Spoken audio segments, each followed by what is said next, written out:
anki jekk tiftaħ il-kawża tiegħek bl-istat u l-parti l-oħra tiftaħlek il-kawża bil-Knisja, inti trid tistenna il tal-Knisja jispiċċa. Preżentament jeżisti ftehim bejn il-Knisja u l-Istat li jgħid li jekk wieħed iġib annullament mill-Knisja dan jiġi rikonoxxut mill-Istat. Però jekk wieħed iġib annullament mill-Istat, il-Knisja ma tirrikonoxxihx. Fl-istess waqt dan il-ftehim jgħid li l-annullament tal-Knisja għandu preċedenza fuq dak tal-Istat.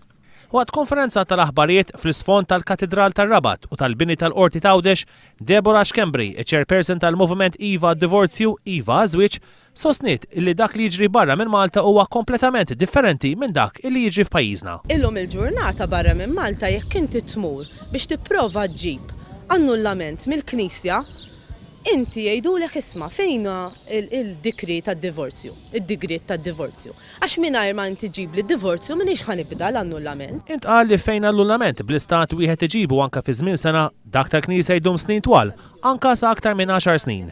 Deborah Schembri sostniet li ċerti drittijiet fundamentali tal-bniedem mhux qegħdin jiġu rispettati mit-Tribunal tal-Knisja. Aħna nsostnu li hemm instances fejn id-drittijiet fundamentali tal-bniedem qegħdin jinkisru bil-proċeduri tal-Knisja.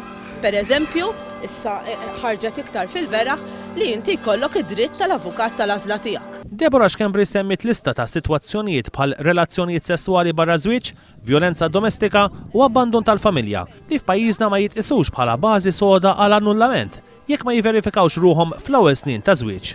Il-moviment Iva Divorzju Iva Żwieġ ikkundanna l-kampanja għarrieqa li għaddejja minn dawk li f'pajjiżna huma kontra id-dħul tad-divorzju.